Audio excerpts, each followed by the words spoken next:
Dernière opportunité d'investir sur la publicité et de faire du display, le native advertising.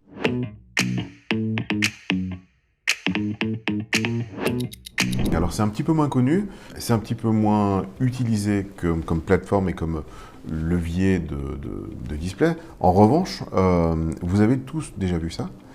Vous avez déjà vu ça parce que c'est très utilisé dans le cadre de contenus éditoriaux de ce genre-là. L'idée, c'est que quand vous lisez sur un blog ou sur un média un article, on va vous proposer à la fin de l'article des articles qui sont sur des thèmes similaires. Et pourquoi ça s'appelle native advertising? Parce que ça ressemble aux articles du blog ou du site que vous visitez. Et comme ça ressemble, vous avez l'impression, en cliquant sur ce qui est en vrai un bandeau de pub, vous avez l'impression de continuer votre navigation et de ne pas être interrompu dans votre navigation. Donc c'est en fait un mode de publicité qui contredit cette obligation de pattern interrupt, qui va donner l'impression que vous continuez la navigation et que ce que vous faites en lisant une pub, en réalité, est dans la suite de ce que vous êtes en train de faire en lisant un article. Il y a deux plateformes pour ça. Il y en a une qui s'appelle Outbrain et une qui s'appelle Taboola et qui font la même chose. Ce qui va différencier l'une plateforme de l'autre, c'est les médias avec lesquels ils travaillent. Alors, je vais vous montrer ça sur le site, du Monde. N'importe quel article, en fait, vous verrez. Vous avez ici l'article du Monde. Ici, vous avez un encart de publicité qui est de la pub web normale. Il me semble que c'est une pub Google Ads, ça d'ailleurs. Oui, c'est une pub Google Ads.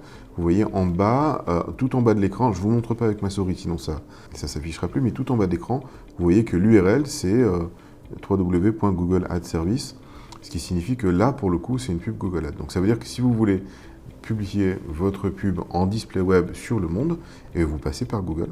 Donc vous avez l'article ici, et ici, là, vous avez des contenus sponsorisés par Outbrain qui ressemblent en fait à des articles. Et vous avez ici également des contenus sponsorisés par Outbrain, qui ressemblent à des articles. Donc, et après, vous avez des articles du Monde.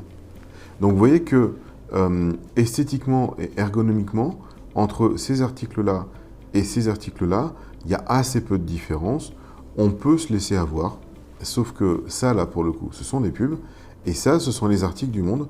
Et ici, vous continuez votre navigation sur lemonde.fr. Là, vous passez sur un autre site, qui est le site de l'annonceur, en fait. Donc voilà ce que c'est le native advertising.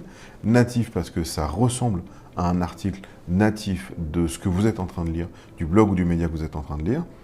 Et advertising parce que c'est vraiment de la pub pour le coup, et vous payez pour être là. Voilà ce que je voulais vous dire sur le native advertising.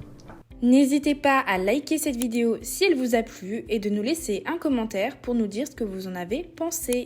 Pour plus de conseils, abonnez-vous à la chaîne de La Fabrique. Nous publions régulièrement les meilleures méthodes pour créer et développer votre entreprise, devenir indépendant ou trouver de nouvelles sources de revenus avec le web.